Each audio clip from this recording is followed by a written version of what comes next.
Chapitre 1er. Son enfance. Sa naissance.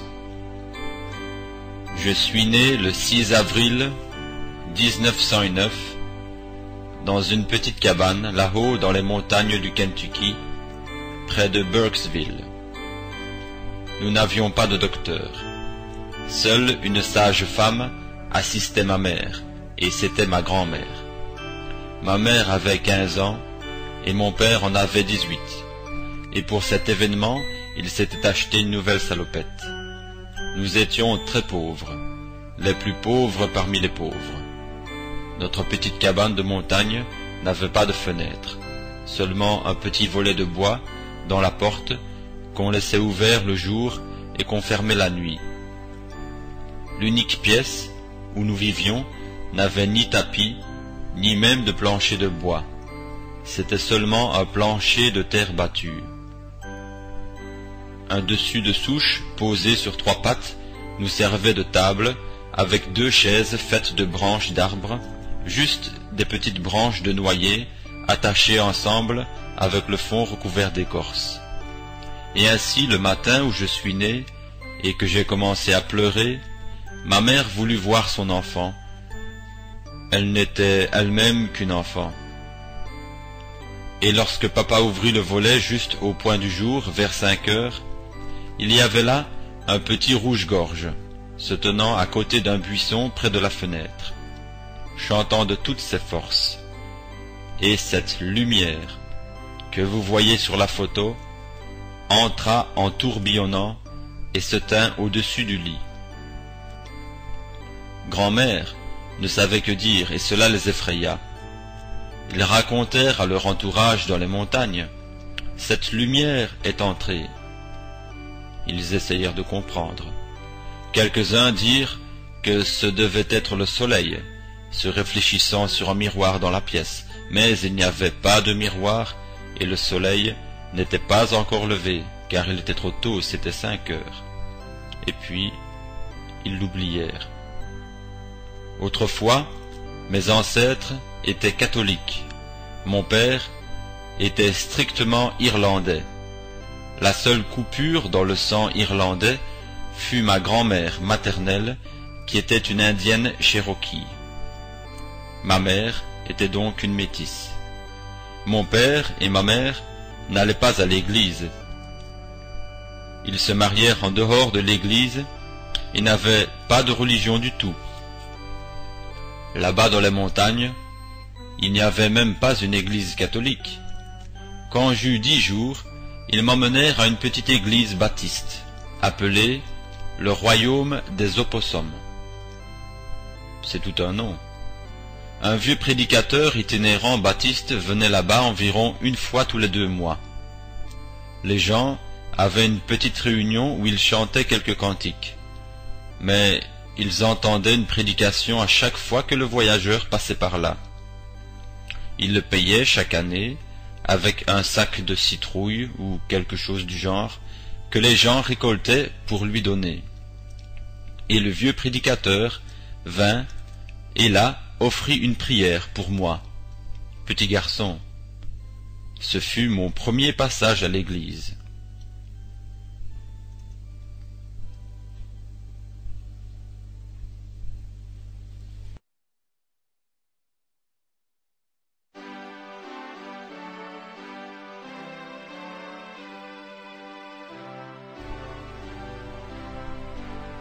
Mère et enfant échappent providentiellement à la mort. Dans son livre intitulé « Un homme envoyé de Dieu », Gordon Lindsay relate l'anecdote suivante. Le père, bûcheron, était souvent absent de la maison, surtout dans les mois d'automne et d'hiver, lorsque le temps était trop mauvais pour voyager. La mère et l'enfant restaient donc seuls au logis. Un jour, ils faillirent perdre la vie tous les deux. Le bébé avait 6 mois environ, et le père était absent lorsque survint une terrible tempête. Pendant plusieurs jours, Toute la contrée fut bloquée par la neige. Il n'y avait pas beaucoup de réserve dans la petite cabane, et bientôt il n'y eut plus de bois et plus de nourriture.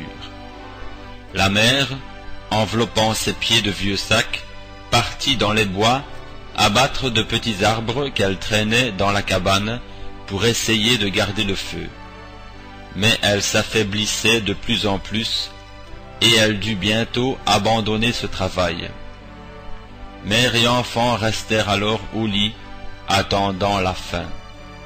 Mais Dieu envoya un ange protecteur et leur sauva la vie. À portée de vue de la petite maison vivait un voisin. Pressentant qu'il se passait quelque chose, il jetait souvent un regard vers l'humble logis, et sa crainte allait croissant, en ne voyant plus aucune fumée sortir de la cheminée.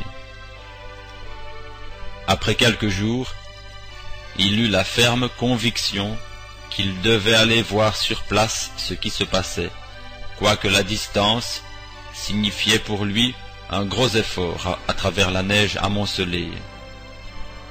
En arrivant à la porte, ses craintes se confirmèrent, car il ne reçut aucune réponse de l'intérieur. Il n'y avait aucune trace de pas autour de la maison, et la porte était verrouillée. Il la força et fut effrayé du spectacle qu'il vit. Mère et enfant, enveloppés de couvertures, étaient près de mourir de faim et de froid. Il se procura rapidement du bois et fit un grand feu pour réchauffer le logis. Puis il retourna chez lui chercher de la nourriture. C'était le dernier moment. La mère et l'enfant revinrent à la vie et furent bientôt en bonne voie de rétablissement.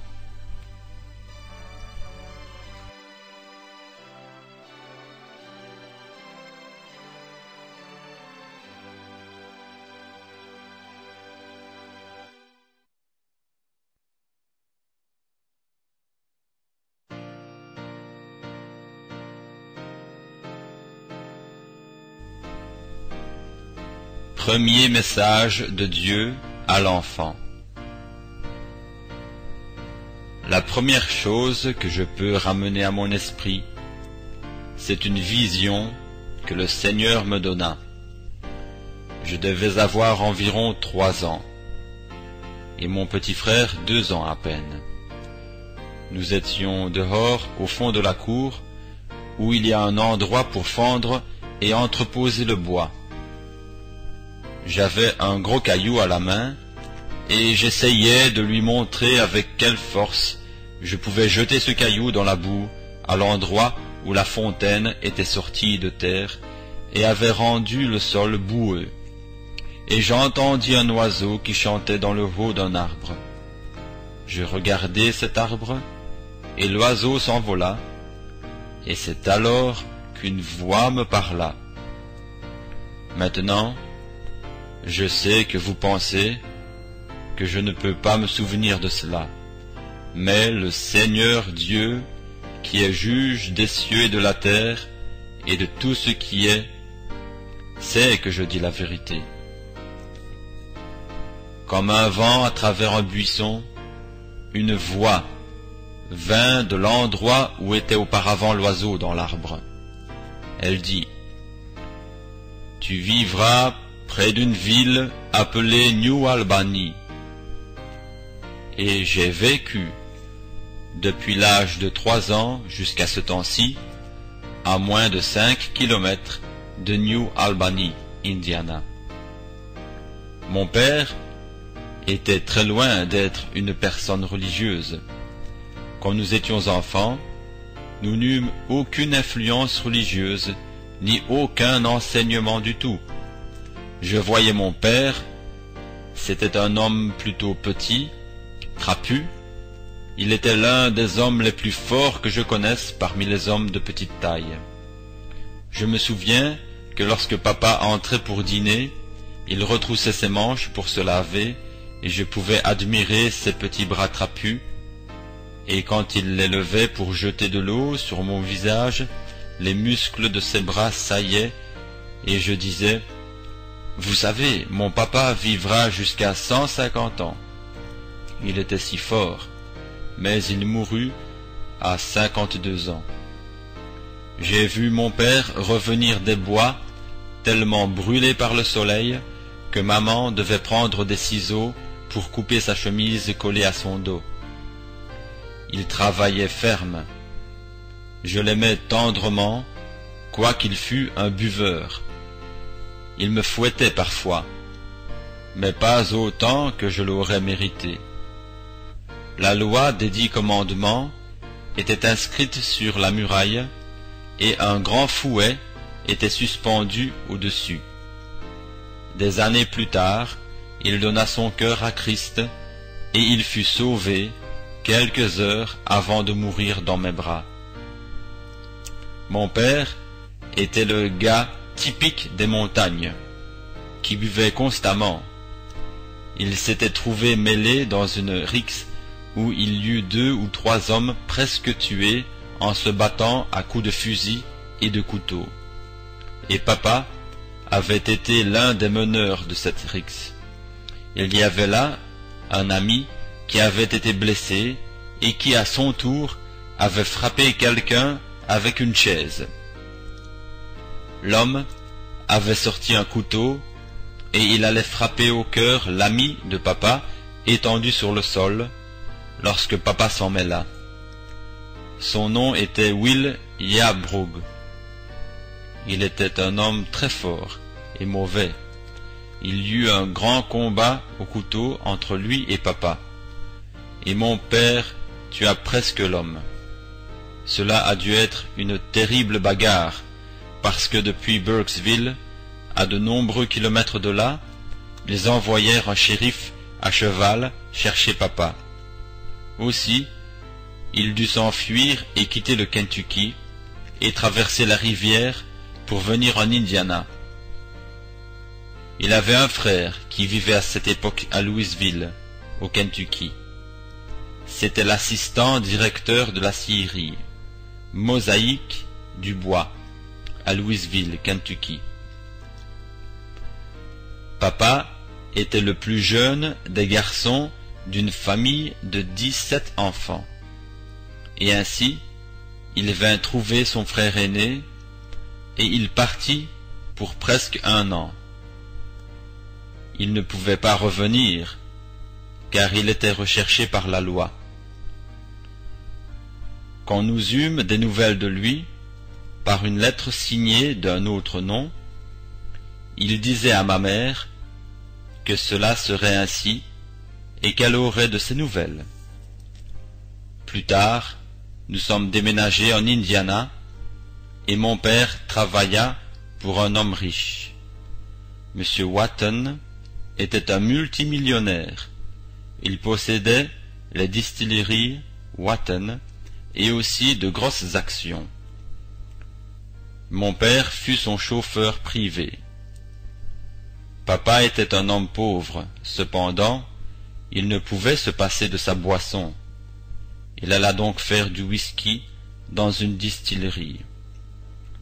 Et alors cela devint une épreuve pour moi, parce que j'étais le plus âgé des enfants. Je devais aller porter de l'eau à cet alambic pour garder les échangeurs froids pendant qu'il faisait le whisky. Ensuite, il se mit à le vendre. Il se procura 2 ou 3 de ces alambics. Voyez-vous, c'est ce que je n'aime pas raconter, mais c'est la vérité.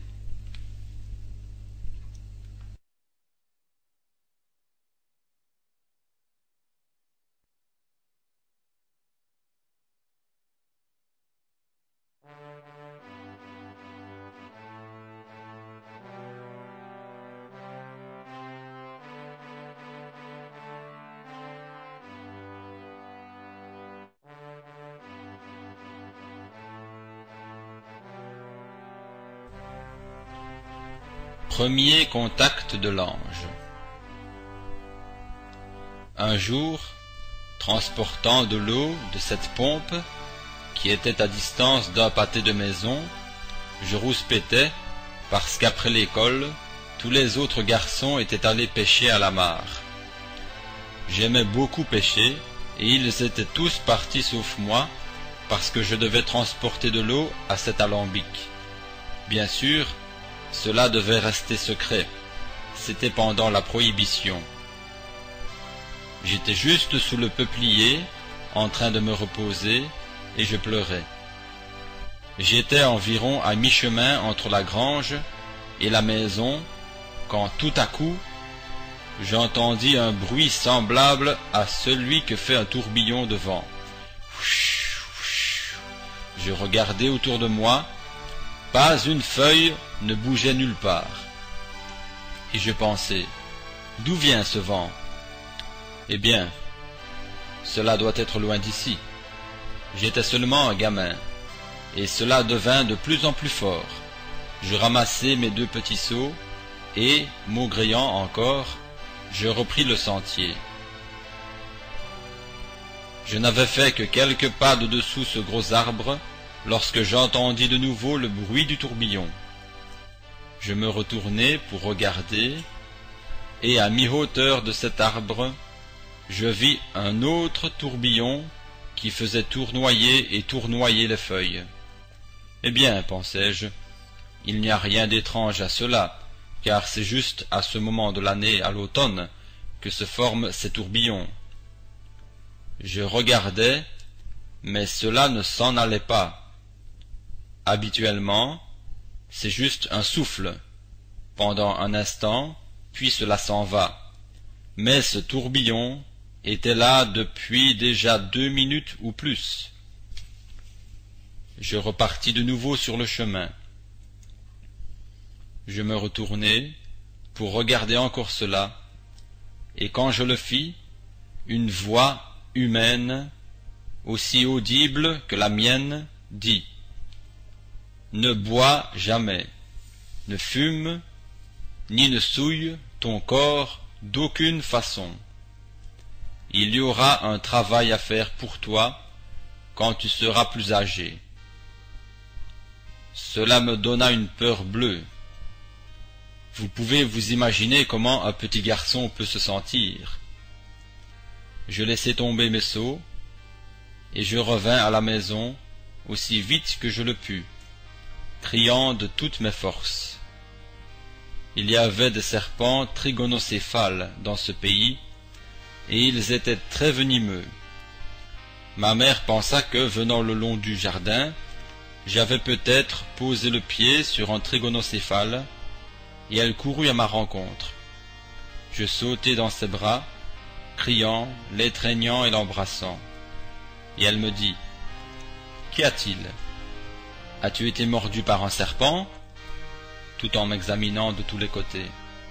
Je dis, « Non, maman, il y a un homme dans cet arbre là-bas. » Et elle me dit, « Billy, Billy, allons. T'es-tu arrêté pour dormir ?» Je dis, « Non, maman, il y a un homme dans cet arbre là-bas, et il m'a dit de ne pas boire et de ne pas fumer. » Au moment où je transportais de l'eau à cet alambic, il m'avait dit, « Ne bois ni ne souille ton corps d'aucune façon. » Autant que je sache, je n'ai jamais été coupable une seule fois d'une telle chose. J'étais tout à fait hystérique. Maman appela le docteur et celui-ci dit, « Eh bien, il est seulement nerveux, c'est tout. » Aussi, elle me mit au lit. Depuis ce jour, je ne suis plus jamais passé près de cet arbre, car j'avais trop peur. Je passais de l'autre côté du jardin, parce que je croyais qu'il y avait un homme dans le haut de cet arbre qui me parlait d'une voix profonde. Environ 1 mois après cela, je jouais aux billes dehors avec mes petits frères dans la cour de devant. Tout à coup, un étrange sentiment vint sur moi. Je m'arrêtai et m'assis à côté d'un arbre. Nous étions juste sur la rive du fleuve Ohio. Et regardant vers Jeffersonville, je vis, en vision, un pont s'élever et enjamber la rivière. et sur ce pont, je vis 16 hommes, je les comptais, qui tombèrent de là et perdirent la vie. Je courus très vite le dire à ma mère, et elle pensa encore que je m'étais endormi. Mais ils le gardèrent à l'esprit, et 22 ans plus tard, le pont municipal, que beaucoup d'entre vous traversez quand vous venez ici, enjamba la rivière au même endroit, et 16 hommes perdirent leur vie en construisant ce pont au-dessus de la rivière.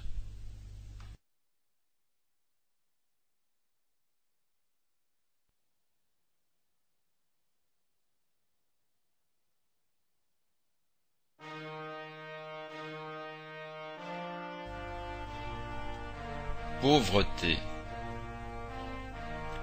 J'étais l'aîné de 9 garçons et d'une petite fille. Devant la vieille petite cabane s'entassaient tous ces petits Branham, se traînant dehors dans la poussière ressemblant à une bande d'opossums. Nous ne portions pas de chaussures, quelquefois même durant la moitié de l'hiver. Si nous en avions, c'était seulement celles que nous pouvions trouver ou que quelqu'un nous donnait par charité. Nous avions l'habitude de faire notre épicerie le samedi soir. Nous avions une vieille charrette. Papa mettait de la paille à l'arrière pour les petits, et lui et maman montaient à l'avant, conduisant une petite mule sur une distance d'environ 5 kilomètres de la ville. Papa faisait environ 75 cents par jour et achetait tous les vivres qui devaient nous durer durant une semaine. Quand il payait les factures d'épicerie, M. Grower, l'épicier, nous donnait un petit sac de bonbons en canne. Imaginez peut-être 6 bonbons et 8 petits Branham qui surveillaient ce bonbon alors qu'il fallait le diviser en parties égales. Oh, que cela était bon! Et alors que tous mes frères mangeaient leurs bonbons, moi je faisais semblant de le manger et l'enveloppais dans du papier pour le conserver dans mes poches jusqu'au lundi. Alors maman me disait « William, va à la source chercher un seau d'eau. » Cette grosse chaudière en vieux cèdre et cette louche pour puiser étaient pesantes. Alors j'appelais mon frère, Édouard, que je surnommais Humpy, et lui proposais ceci. « Voici ce que je vais faire. Tu pourras lécher ce bonbon pendant que je compte jusqu'à 10 si tu vas me chercher ce seau d'eau. » Je devais compter tranquillement et parfois recommencer si j'allais trop vite. Je faisais très rarement la besogne du lundi. Aussi longtemps que le bonbon durait, j'étais un homme d'affaires et de loisirs le lundi. Nous sommes allés à l'école sans avoir pratiquement de vêtements. Mon père buvait chaque sou qui restait après avoir payé les comptes d'épicerie. Pour mon entrée à l'école, maman prit le vieux manteau que mon père avait à son mariage et me tailla une paire de pantalons. Je me souviens d'un hiver où je n'avais pas de chemise. J'avais un manteau que madame Watton, une femme riche, m'avait donné. Il y avait un petit aigle sur la manche. Un jour de printemps, alors qu'il commençait à faire chaud, le professeur, madame Temple, me dit « William, n'as-tu pas chaud avec ce manteau sur le dos ? Enlève donc cela. » Je ne pouvais pas l'enlever parce que j'étais torse nu en dessous.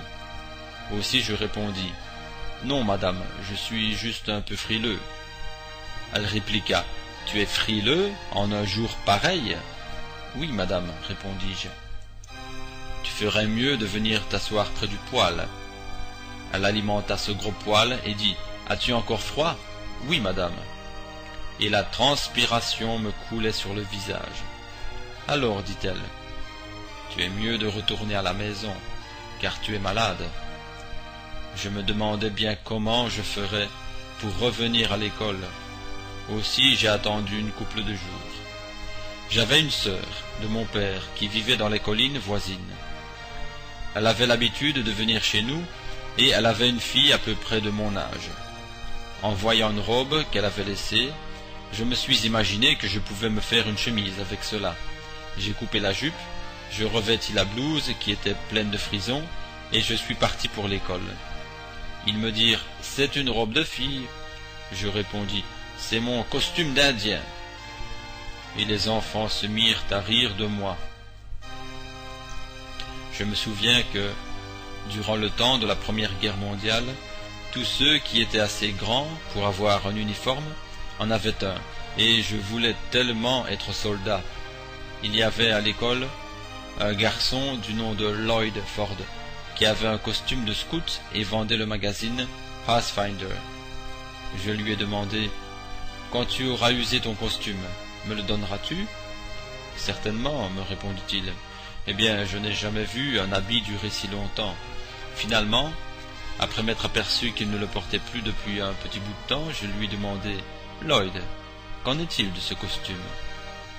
Il m'apprit que sa mère l'avait utilisé pour raccommoder les pantalons du père et qu'il ne restait plus qu'une jambière.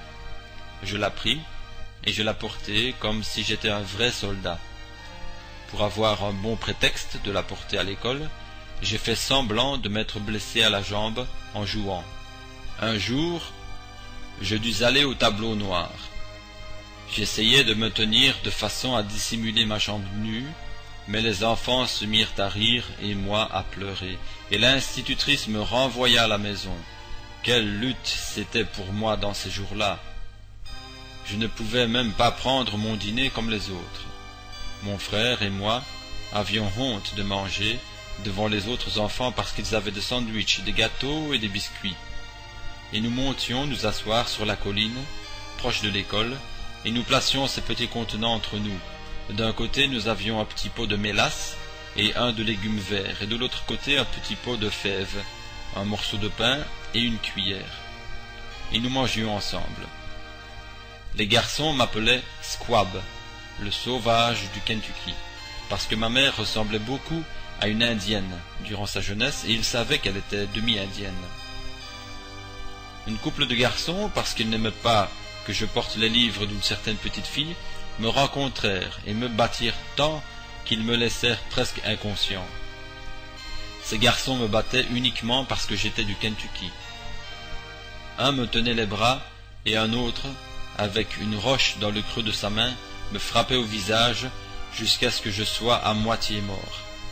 Une fois, j'ai pris un raccourci et je suis allé chercher ma petite carabine 22 avec une poignée de cartouches, et je me suis caché en bordure du chemin jusqu'à ce que passent 5 ou 6 gars. Je bondis l'arme chargée en disant « Lequel de vous veut mourir le premier, pour que vous ne voyiez pas les autres? Ne criez pas, parce que vous allez tous mourir l'un après l'autre. » Alors qu'ils fuyaient épouvantés, je tirai, mais le coup ne voulut pas partir. Je mis une autre cartouche, même chose. J'ai chargé 16 cartouches, et chacune d'elles manqua. Après qu'ils se furent tous enfuis, j'étais là, si fâché que je riais comme un insensé, les larmes aux yeux. Si ce n'avait été de la grâce de Dieu, j'aurais été un meurtrier.